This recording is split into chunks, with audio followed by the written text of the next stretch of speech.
Hey, what's up, family? Welcome to Ask to My Ops. where we challenge you to stop playing and start pushing.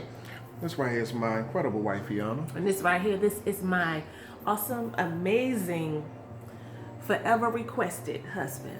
Forever requesting. Yeah, I just had to What throw you mean that by in there. that was a way for me to throw that in there because what I want to share with you all very briefly today, and I'm talking not just to the sisters. When I'm talking, I'm generally talking to the women, to the ladies, because I'm a woman. I'm a lady, right? And when he's talking, he may be generally, when he's talking about something that's gender specific, he's talking to the brothers, he's talking to the dudes, right? But this really does apply to everybody. Yeah. But I really want to send this energy to women who are listening, because y'all know what I'm talking about. You're going to feel me on this. And this is a very simple rule that should be utilized at all times in your relationship. And for real, most of y'all already know this, but we still don't do what we're supposed to do. Yeah. And so here's the rule. When you want something, when you need something, when you need something to be done a particular way, if you have an idea that you want your partner to get on board with, if you want to go a certain direction, whatever it is, request it. Don't demand it. And that profound but simple. Request it, don't demand it. And let me just say this really quickly.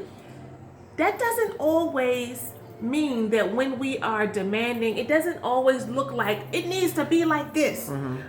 It has to go this way, or whatever. Sometimes demanding looks like criticizing your partner for not really understanding where you're coming from or not feeling you off the top. Sometimes demanding looks like sulking and walking around and I'm really upset and I'm not going to get happy again. I'm not going to engage you again. I'm not going to rap to you until you start to come on my side, right? Yeah. We can punish our partner in all kinds of ways, right? They're trying to reach out to us, deal with us. We ain't feeling it because we need you to do what we said needs to be done. And that can be whether it's paying a bill or taking out the trash or making these plans for the next leg of our life, to our lives together, whatever it is. But you can't demand it. No. Nobody ever gets better, gets further by demanding and ordering people around. But you know what? The reality is that, that's absolutely true. One other thing to consider is that, when you do demand, you may get somebody who's willing to comply, but there's this element of resentment or resistance, even in their compliance, that can be problematic in the future in your relationship. So it's not just about you saying, do this, do that. It's more so about you getting them to buy into the process, buy into the experience, and really be wanting to step up or even show up in a certain way that's not just advantageous for you, but that's also advantageous for them too. So even when I look at our relationship, there's been a number of times with my wife, she may have something that she wants me to do. Whether it be with the children, whether it be as it pertains to the business, and I might not necessarily be feeling it.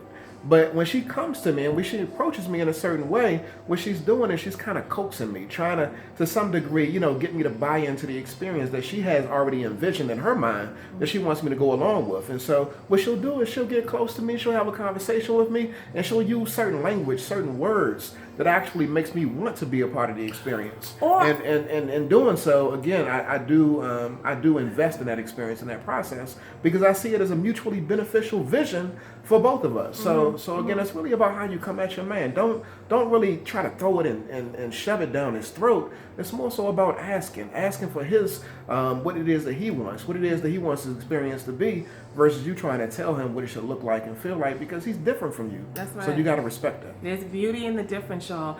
And here's the other thing. Let me be clear. I came at this today from a woman's perspective, coming from what I know how I could be sometimes, right? I know how we can be women. But let me say this: it ain't just women. Oftentimes it's men, and men sometimes are saying, this is what's happening, this is how it's going to be, or they just get quiet. They do this. Are you familiar with the tap out technique? Oh yeah, I am. I'm very familiar with that. Are you familiar? Yeah. Are you intimately familiar with it?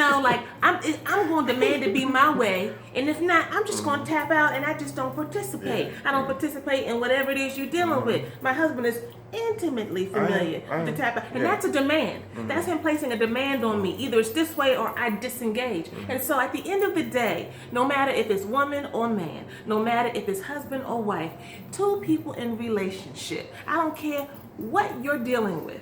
You have to turn towards each other and ask for what you need. Mm-hmm. Make a request. Don't demand it. I know you already know this, but why don't you do this? Stop playing And start pushing. and start pushing.